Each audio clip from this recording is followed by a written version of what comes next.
अस्सलामु अलैकुम वरहमतुल्लाहि वबरकातुह। स्टूडेंट्स, आपका Quran learning basic to advance channel पर वेलकम है। तो आज हमारा नूरानी कायदे की 9वीं तख्ती के 5वें हिस्से का सबक है और आज की इस वीडियो में इंशाअल्लाह अज़्ज़ा वजल हम इन 3 सत्रों को और इनमें मौजूद तमाम अल्फाज को इंशाअल्लाह हम तजवीद के मुताबिक सीखने जा रहे हैं। तो वीडियो को लाइक करें। आए बढ़ते हैं सबक की तरफ। अऊज़ु बिल्लाहि मिनश शैतानिर रजीम।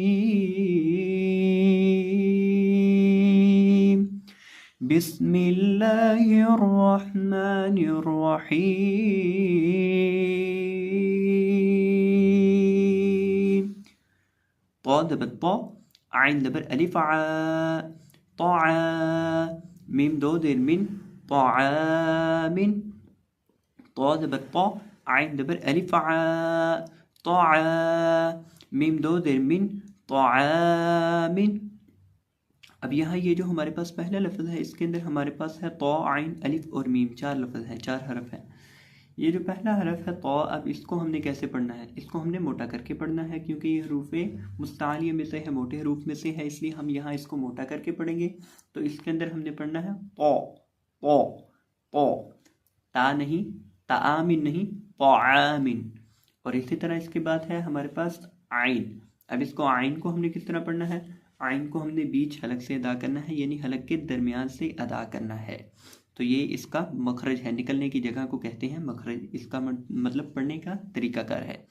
तो ये तो का मतलब मोटा करके इसको पढ़ेंगे हम, और ये जो आइन है इसको हम बीच हलक से हलक के दरमियान से अदा करेंगे और इसको हम खींचेंगे, एक अलिफ के बराबर खींचेंगे, क्योंकि इसके साथ अलिफ मद्दा है।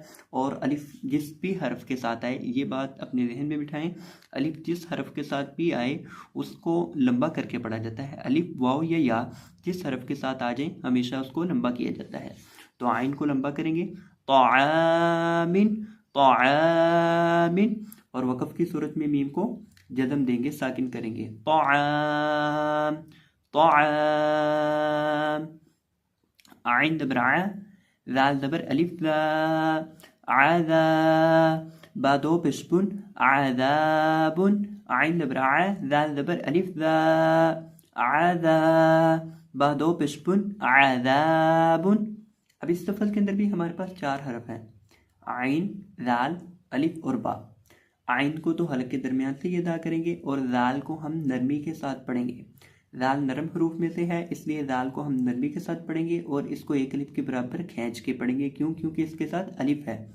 जिस हरफ के साथ अलिफ हो, वाव हो या हो, उसको लंबा करके पढ़ा जाता है। और इसी तरह वक़फ़ करते वक्त बा को जज़म दे देंगे, बा को साकिन कर देंगे। वक़फ़ करेंगे आज़ाब, आज़ाब। आइन दबर आ, तो दबर अलिफ तो, आ तो। हमजा दो दबर अन, आ तो अन। आइन दबर आ, तो दबर अलिफ तो, आ तो। हमजा दो दबर अन, आ तो अन। अब इस लफ्ज़ के अंदर देखिए हमारे पास आइन है, तो है, अलिफ है और हमजा है। आइन को हम हलक के दरमियान से ही अदा करेंगे। ये आइन 3 मरतबा आ गया है, इसलिए इसको आपने अच्छे से देख लेना है। और तो को हम मोटा करके पढ़ेंगे क्योंकि तो मोटे हरूफ में से है, और साथ ये जो अलिफ है इसको भी मोटा करके पढ़ेंगे।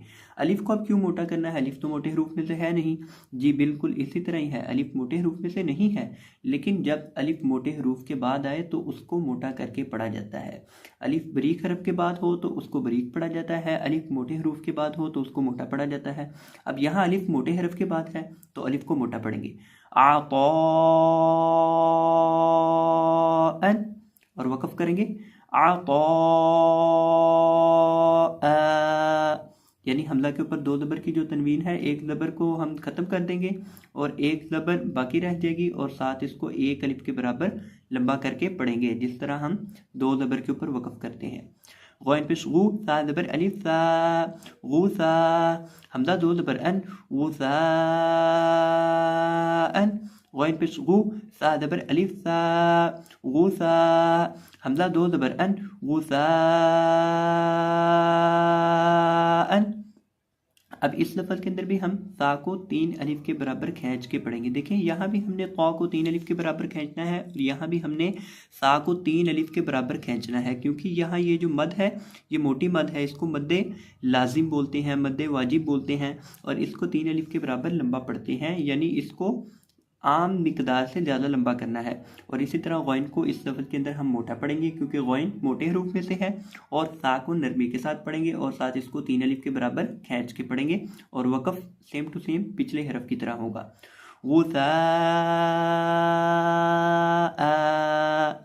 काफ देर की ता खड़ी ज़बर ता, किता बा दो ज़बर बन, किताबन, काफ देर की ता खड़ी ज़बर ता, किता बा दो ज़बर बन, किताबन, और वक़फ़ करेंगे किताबा, किताबा, यानी 2 ज़बर की तनवीन है, तनवीन टूट जाएगी, एक ज़बर बाकी रह जाएगी और एक ज़बर इसके साथ हम इसको लंबा करके पढ़ेंगे एक अलिफ की मिकदार। और इसी तरह ता को और बा को दोनों को बराबर लंबा करेंगे, किताबा, वक़फ़ के अंदर। वक़फ़ के बगैर अगर पढ़ेंगे तो फिर तो हम इसको पढ़ेंगे किताबन, और वक़फ़ के अंदर क्या पढ़ेंगे किताबा। काफ देर की रौ ज़बर अलिफ रौ, की रौ, मीम दो ज़बर मन, की रौमन, काफ देर की रौ ज़बर अलिफ रौ, की रौ, मीम दो ज़बर मन, की रौमन, काफ को बारीक पढ़ेंगे और रौ को यहाँ मोटा करके पढ़ेंगे क्योंकि रौ के ऊपर ज़बर है, और साथ अलिफ को भी मोटा करेंगे क्योंकि वो मोटे हरफ के बाद है। तो किस तरह पढ़ेंगे की रौमन, की रौमन, और वक़फ़ करेंगे की रौमा, की रौमा, एक ज़बर को ख़त्म कर देंगे, एक ज़बर और अलिफ बाकी रह जाएगा। लाम दे ली बा ज़बर अलिफ बा, लिबा, सीन दो ज़बर सन, लिबासन, लाम दे ली बा ज़बर अलिफ बा, लिबा, सीन दो ज़बर सन, लिबासन, बा को हम यहाँ खींच के पढ़ेंगे और सीन के ऊपर 2 ज़बर की तनवीन है, इस पर भी वक़फ़ करते वक़्त हम एक ज़बर को ख़त्म कर देंगे, लिबासा, लिबासा, लाम दे ली सीन ज़बर अलिफ सा, लिसा, नून दो ज़बर नन, लिसानन, लाम दे ली सीन ज़बर अलिफ सा, लिसा, नून दो ज़बर नन, लिसानन। इस लफ्ज़ के अंदर हमारे पास लाम, सीन, अलिफ और नून है। लाम को सिंपल पढ़ेंगे, सीन के अंदर सिटी की आवाज़ पैदा करेंगे क्योंकि ये सिटी वाले हरूफ में से है, तो इसमें सिटी पैदा करके पढ़ेंगे और इसको लंबा करेंगे। और इसी तरह इसको पढ़ेंगे लिसानन, लिसानन, और वक़फ़ के अंदर इसको पढ़ेंगे लिसाना, लिसाना, मीम ज़बर मा, हमज़ा खड़ी ज़बर आ, मा आ, बा दो ज़बर बन, मा आबन, मीम ज़बर मा, हमज़ा खड़ी ज़बर आ, मा आ, बा दो ज़बर बन, मा आबन। इस लफ्ज़ के अंदर भी हम हमज़ा को खींचेंगे, हमज़ा को लंबा करेंगे। देखिए हमज़ा के ऊपर खड़ी ज़बर है ना, इसलिए हम हमज़ा को खींचेंगे, एक अलिफ के बराबर लंबा करके पढ़ेंगे। और इसी तरह वक़फ़ किस तरह करेंगे, मा आबा, मा आबा, मीम ज़बर मा, ता ज़बर अलिफ ता, मता, आइन दो ज़बर अन, मताअन, मीम ज़बर मा, ता ज़बर अलिफ ता, मता, आइन दो ज़बर अन, मताअन।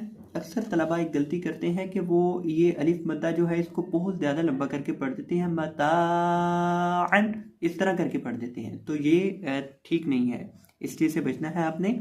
इसको बहुत ज़्यादा लेंथी नहीं करना, इसको ये जो मद है इसको एक अलिफ के बराबर रखना है। अगर इसको ज़्यादा लंबा कर देंगे तो ये भी गलत है, यानी ज़्यादा लंबा नहीं करना, इसको एक अलिफ के बराबर ही लंबा रखना है। मताअन, वक़फ़ की हालत में मताआ, मीम पेश मु, ता ज़बर अलिफ ता, मुता, आइन दो ज़ेर आइन, मुताइन, मीम पेश मु, ता ज़बर अलिफ ता, मुता, आइन दो ज़ेर आइन, मुताइन। अब इस लफ्ज़ के अंदर हमारे पास है मीम, उसके बाद है ता, फिर अलिफ और आखिर पे आइन। अब देखिए मीम के ऊपर पेश है, और ये चीज़ हमेशा अपने जहन में बिठा लें कि जब भी हम पेश वाले हरफ को पढ़ेंगे तो पेश वाले हरफ को पढ़ते वक्त होंठों को गोल करके पढ़ेंगे, और इसी तरह ता को हम यहाँ मोटा करके पढ़ेंगे। ता के साथ अलिफ है, अलिफ को भी मोटा करेंगे क्योंकि अलिफ मोटे हरफ के बाद है, तो क्या पढ़ेंगे मुताइन, मुताइन, और वक़फ़ किस तरह करेंगे मुताइन, मीम दबर मा, आइन दबर अलिफ आ, मा, शीन दोल दबर शन, माशन, मीम दबर मा, आइन दबर अलिफ आ, मा, शीन दोल दबर शन, माशन। अब इस लफ्ज़ के अंदर हमारे पास है मीम, आइन, अलिफ और शीन। अब मीम, आइन, आइन जो है इसको हम हलक के वस्त से अदा करेंगे और साथ इसको एक अलिफ के बराबर लंबा भी पढ़ेंगे। और शीन के पढ़ने का तरीका कर क्या है, जुबान का वस्त ऊपर मद्दे मुकाबिल तालु से लगे तो शीन अदा होता है। माशन, माशन, और वक़फ़ की सूरत में माशा। तो ये था हमारा आज का सबक। मैं उम्मीद करता हूँ कि आपको ये सबक अच्छे से समझ आ चुका होगा। तो अगर वीडियो पसंद आई हो तो वीडियो को लाइक कर दीजिएगा, और अगर चैनल पर नए आए हो तो चैनल को सब्सक्राइब करना ना भूलिएगा। जज़ाकुमुल्लाहु खैरन, बारकल्लाहु फीकुम, अल्लाह हाफिज़।